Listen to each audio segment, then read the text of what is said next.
অবিভক্ত বাংলা এবং পরাধীন ভারতবর্ষে ঘটে যাওয়া দলিত আন্দোলন, বিশেষভাবে নমশূদ্র আন্দোলন এবং তার সংগঠনের যারা পুরোধা পুরুষ ছিলেন, সেই সমস্ত জ্ঞানী মানুষদেরকে in the light off history, ইতিহাসের আলো ইউটিউব চ্যানেলের পক্ষ থেকে সশ্রদ্ধ শ্রদ্ধাঞ্জলি জানিয়ে শুরু করছি যে গুরুত্বপূর্ণ যারা নেতা এবং তাদের সংগঠন। নমশূদ্র আন্দোলনে হরিচাঁদ ঠাকুর, গুরুচাঁদ ঠাকুর, প্রমথ রঞ্জন ঠাকুর, মুকুন্দ বিহারী মল্লিক, রাজেন্দ্রনাথ মণ্ডল, বিরাটচন্দ্র মণ্ডল, যোগেন্দ্রনাথ মণ্ডল, এই প্রথিত যশা সমাজ পরিবর্তনের দিশারি মানুষ, তারা কিন্তু নমশূদ্র আন্দোলনকে সুন্দরভাবে পরিচালিত করেছিলেন, সংগঠিত করেছিলেন। তারা কিছু প্রতিষ্ঠান তৈরি করেছিলেন, যে প্রতিষ্ঠানের মধ্য দিয়ে নমশূদ্ররা তাদের দাবিগুলোকে তুলে ধরতে পেরেছিল।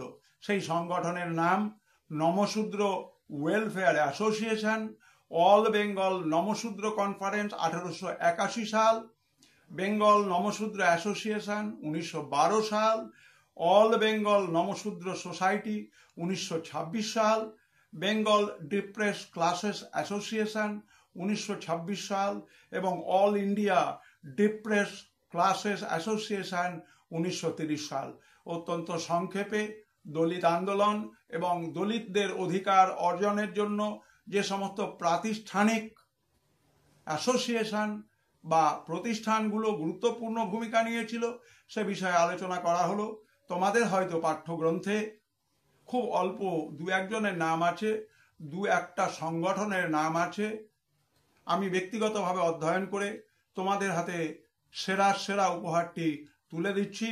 অবশ্যই সমাজের পিছিয়ে পড়া যে সমস্ত আমার সন্তানসম ছাত্ররা রয়েছে, তারা তাদের ইতিহাস জানতে শিখুক, যারা অন্তত পক্ষে নমশূদ্র গোষ্ঠীতে পর্যায়ে পড়ে। অবশ্যই তোমরা তোমাদের এই আন্দোলনকে যারা সফলভাবে রূপায়িত করেছেন তাদের কথা মনে রেখো, তাদের আত্মবলিদানের কথা মনে রেখো, তাদের প্রতি কৃতজ্ঞতা যেন তোমাদের সর্বদাই থাকে, এই প্রত্যাশা রেখে in the light off history, ইতিহাসের আলো ইউটিউব চ্যানেল থেকে আমার প্রণাম জানিয়ে এখানে ভিডিও শেষ করছি। সবাই ভালো থেকো।